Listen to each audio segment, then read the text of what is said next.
Muy bien, en este ejemplo el enunciado dice lo siguiente.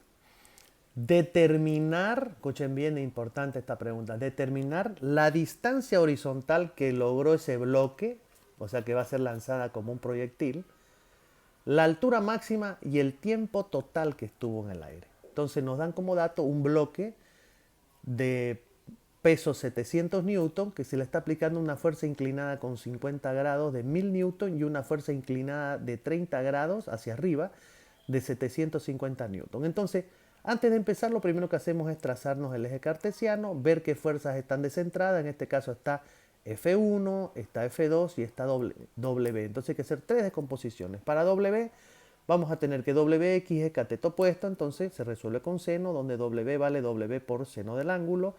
Wx vale 700 newton, que es el valor, por seno de 35, y Wx vale 401,50 newton.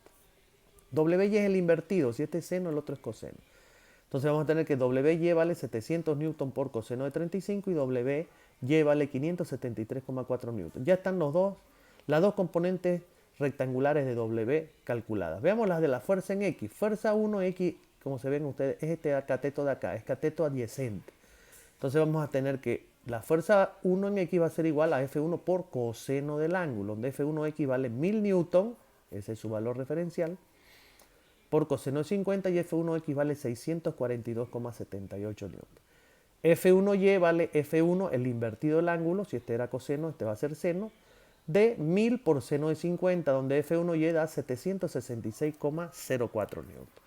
F2X, vamos nuevamente, F2 es esta de acá, F2X, entonces esta es cateto adyacente, se resuelve con coseno. Entonces vamos a tener que F2X vale F2 por coseno de tita, donde F2X vale 750 newton por coseno de 30 y F2X vale 649,52 newton.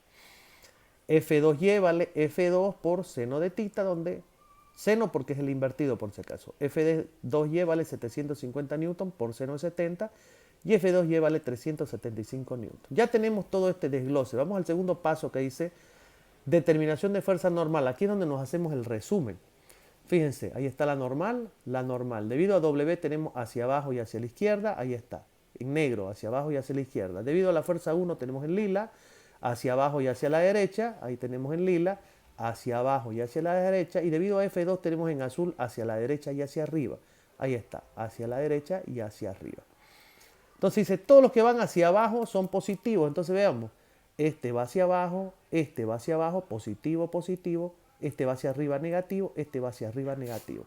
O sea, WY más F1Y menos F2Y, entonces vamos a tener WY más F1Y menos F2Y menos normal igual a 0. Despejamos este valor de aquí normal y va a quedar WY más F1Y menos F2Y. Vamos a tener que WY vale 573,4. Ahí está.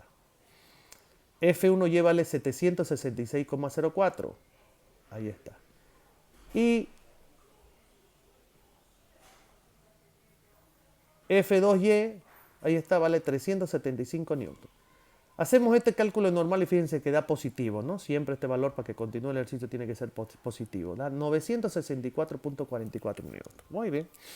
En este caso, para que haya un lanzamiento de proyectiles acá, obviamente este resultado nos va a tener que dar en ascenso. Va a tener que cumplir esa norma, a menos que el ejercicio acabe acá. Entonces eso es importante ir viendo paso por paso. Si es positivo, dice, avanza hacia la derecha, ¿no? Si es negativo, avanza hacia la izquierda. Entonces, hacia la derecha, si es positivo, dice que va a ser igual a la fuerza parcial resultante. Vamos al resumen. Dice que vamos a tener F2X positivo, F1X positivo, WX negativo. Entonces vamos a tener que la fuerza parcial resultante va a ser igual a la sumatoria de las componentes en X de ambas fuerzas, es decir, F1X más F2X menos la componente del peso en X, menos WX. Reemplazando vamos a tener que F1X vale 642, ahí está, 78. F2X vale 649, F2X, ¿dónde está? Acá está, 649,53.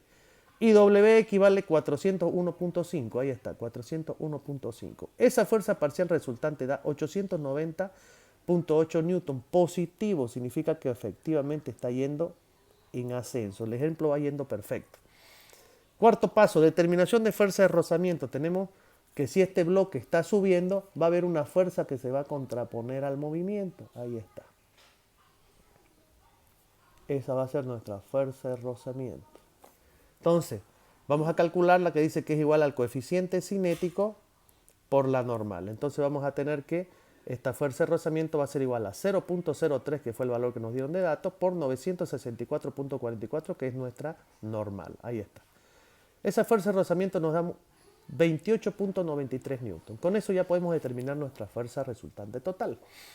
Quinto paso dice determinación de fuerza resultante total, que dice que es igual a la parcial resultante que ya sabemos que va en ascenso, menos la que se opone la de rozamiento. Entonces vamos a tener que la fuerza resultante total es igual a 890.8 newton menos 28.93 newton.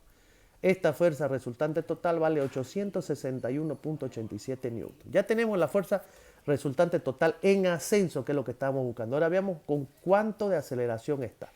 Ojo, por si acaso, entre los datos que tenemos que esta plataforma, de donde está el bloque hasta donde va a salir, tiene una longitud o distancia de 25 metros. Ojo, ¿no? Entonces, veamos la aceleración. La fuerza ya sabemos que es la fuerza resultante total, esta de acá. Y esta masa hay que determinarla. Es igual a peso sobre gravedad. 700 newton, que es el peso del bloque, dividido 9.81, nos va a dar una masa del bloque de 71.35 kilogramos. Su aceleración va a ser igual a la fuerza resultante total, que vale 861.87 newton, dividido la masa, que es 71.35 kilogramos, y vamos a tener una aceleración muy elevada de 12.07 metros segundo cuadrado. Digo muy elevada porque no es un cohete, es un bloque que simplemente sufrió un empujón. Vámonos a determinar ahora primeramente con qué velocidad salió expulsado. ¿Qué significa? Que si tenemos el bloque en una superficie inclinada, tengo que saber con qué velocidad llegó al extremo de la superficie. Entonces vamos a tener como dato, la velocidad inicial es 0 porque el bloque fue simplemente asentado. La aceleración es la que calculamos de 12.07 metros segundo al cuadrado. La distancia o longitud que tenía el área de desplazamiento es de 25 metros y hay que calcular la velocidad final. Por si acaso, esto es una incógnita, ¿no? Esto es el símbolo de incógnita. Entonces vamos a tener que con la fórmula velocidad final menos velocidad inicial, ambas al cuadrado, igual a 2 veces la aceleración por la distancia, vamos a despejar la velocidad final, porque es la velocidad con la que va a llegar al extremo último. Entonces sabemos que la velocidad inicial es 0, va a ser igual a la raíz cuadrada de 2 por la aceleración por la distancia o longitud de desplazamiento, y nos va a dar una velocidad final de 24,56 metros segundo. Y fíjense cómo se torna de interesante este ejercicio. ¿Por qué interesante? Porque aquí es donde quedamos. Este es el final de nuestro bloque. Sale con esa velocidad de 24,56 metros segundo. El ángulo de inclinación es de 35 grados y nos están pidiendo tiempo total. Muy bien. Esa velocidad final que llegó en el final del desplazamiento pasa a este disparo como velocidad inicial porque ya no hay más superficie. Entonces vamos a tener que 24,56 velocidad inicial, ángulo de inclinación o con referencia al plano horizontal es de 35 grados. Tiempo total es igual a 2 veces la velocidad inicial por el seno del ángulo dividido entre gravedad. Veamos, 2 por 24,56 o 2 veces la velocidad inicial por el seno del ángulo entre gravedad es 2 por 24,56 por seno de 35 dividido 9,81. El tiempo total que tuvo el proyectil desde que se lanzó hasta que llegó al lugar de impacto dice que fue de 2 segundos, 87. Ese fue el tiempo total que estuvo en el aire el objeto.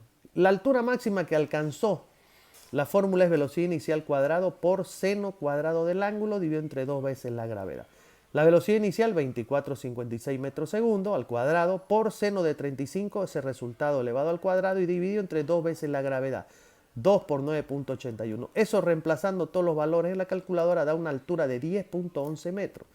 Significa que este bloque pudo ascender 10,11 metros. Y por último tenemos que la distancia horizontal va a ser igual a la velocidad inicial cuadrado por seno de 2 veces el ángulo dividido entre gravedad.